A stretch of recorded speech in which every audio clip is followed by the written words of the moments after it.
नमस्कार दोस्तों, मैं अंकुर उपाध्याय स्वागत करता हूं आप सभी का आपके अपने YouTube channel share market analysis में।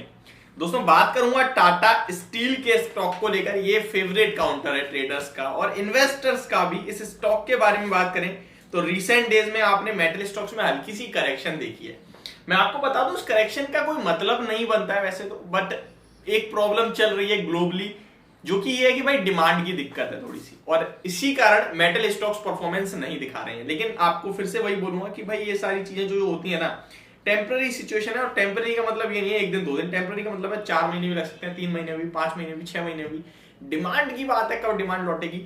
सेकेंड थिंग, स्टील काउंटर्स के लिए एक और प्रॉब्लम चल रही है, वो ये कि चाइना अगर प्रोडक्शन स्टार्ट कर देता है तो ऑलरेडी डिमांड कम है, सप्लाई अच्छी खासी है, और चाइना प्रोडक्शन स्टार्ट कर देता है तो और ज्यादा सप्लाई हो जाएगी और डिमांड फिर तो बहुत ही कम हो जाएगी, तो और ज्यादा प्रेशर पड़ सकता है कमोडिटी के प्राइसेस पे स्टील के। तो ये तो मेन रीजन है दो, जिसकी वजह से ये आउट परफॉर्मेंस अभी नहीं करेंगे, अंडर परफॉर्मेंस करेंगे। ठीक है, अब शॉर्ट टर्म टेक्निकल्स के हिसाब से बात करें तो स्टॉक में जान है। रिसेंटली एक अच्छी खबर आई बट स्टॉक में कोई भी रिएक्शन नहीं मिला। उसके पीछे का रीजन भी वही था, डिमांड की दिक्कत। खबर क्या थी मैं आपको याद दिलाना चाहूंगा। सरकार ने क्लियरली बोला था कि भाई हम स्टील से एक्सपोर्ट ड्यूटी हटा देते हैं, लेकिन स्टॉक में जरा भी तेजी नहीं बनी इतनी बड़ी खबर के बाद भी।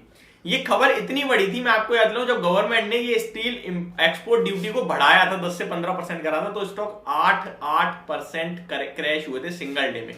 जेएसपीएल तो 15% के समथिंग क्रैश हुआ था एक दिन में, मैं आपको याद दिलाऊं। तो टाटा स्टील, जेएसडब्ल्यू स्टील 5 से 10% क्रैश हुए थे, सेल 10% क्रैश हुआ था, तो बड़ी बिकवाली आई थी। लेकिन जब ये एक्सपोर्ट ड्यूटी हटाई तो बिल्कुल नहीं चले।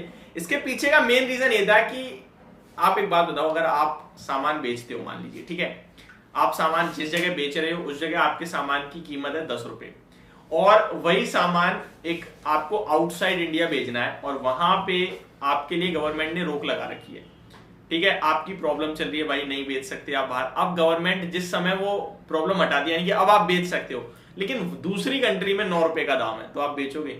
नहीं बेचोगे। आपको क्या, मुझे मेरी कंट्री में 10 रुपए मिल रहे हैं, मैं वहां एक्सपोर्ट क्यों करूं? तो रीजन यही हुआ है कि भाई एक्सपोर्ट में करने का कोई मतलब ही नहीं बनता एक्सपोर्ट करने का, क्योंकि वहां पे प्राइसेस कम है as compare to our country. ठीक है, तो ये एक मेन रीजन है जिसकी वजह से स्टॉक पे कोई फायदा नहीं पड़ा, लेकिन आगे चल के ये डेफिनेटली फायदा देगा। अब आते हैं टेक्निकल टर्म्स पे स्टॉक के बारे में। तो स्टॉक में बड़ी वाली गिरावट हुई थी, लगभग 137 थे 6 अप्रैल 2022। वहां से गिरावट स्टार्ट हुई, कंटिन्यू लोअर लोज लगे, 83 रुपीज तक स्टॉक नीचे में आया। यहां से शार्प रिकवरी बनी और रिकवरी में हाई लगाया 112 को, उसके बाद गिरावट हुई और स्टॉक ने 98 पे लो लगाया। फिर स्टॉक अराउंड, मैं आपको एग्जैक्ट डेट बताना चाहूं तो ये 98 का लो अराउंड लगाया आपके लिए 29 सितंबर का। 29 सितंबर के बाद 98, 99, 101 इस लेवल्स पे कंसोलिडेट करा स्टॉक, और स्टॉक कंसोलिडेशन में अब हर बार हायर हाइज लगा रहा है। छोटे छोटे लग रहे हैं बट लग रहे हैं। फॉर एग्जांपल 102 लग गया, नीचे में 100 आया, फिर 102.50 लग जाएगा, नीचे में 100.50 आएगा, यानी कि नीचे जो लो है उससे ऊपर ही रहता है और जो हाई है उसको ब्रेक कर रहा है। इस बीच में स्टॉक ने अभी रिसेंटली 109 रुपीज तक के हाइज दिखा दिए हैं। अब ये स्टॉक ऐसे संकेत दे रहा है कि जो इसने रिवर्सल में, यानी कि जो बड़ी गिरावट हुई थी 83 तक, उसके बाद रिवर्सल में 113 के लेवल्स जो दिखाई थे वो टेस्ट करने की तैयारी कर रहा है। तो चार्ट्स के अकॉर्डिंग स्टॉक पॉजिटिव है, जिसके पास है वो बना रहे, और अगर नहीं है तो आप खरीद सकते हैं स्टॉक को। पहला टारगेट आपका 109 का होगा, जो कि अभी रिसेंट हाई है। उसके बाद वो हाई निकलने के बाद स्टॉक में जो नेक्स्ट टारगेट बनेगा वो आपका बनेगा 113 का।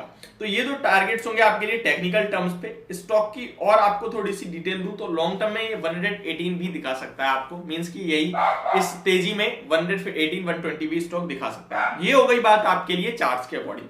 अब मैं आपके साथ कुछ चीजें शेयर करना चाहूंगा। एक खबर आई थी 23 नवंबर को, company appoints Bharti Gupta Ramola as additional director.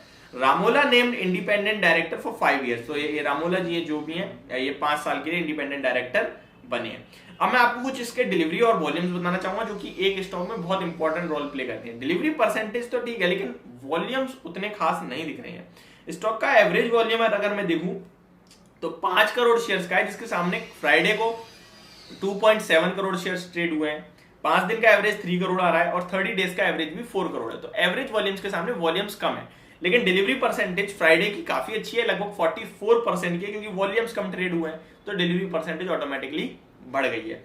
5 दिन के एवरेज की बात करूं 38% का है और 30 दिन का एवरेज 37% की डिलीवरी परसेंटेज है।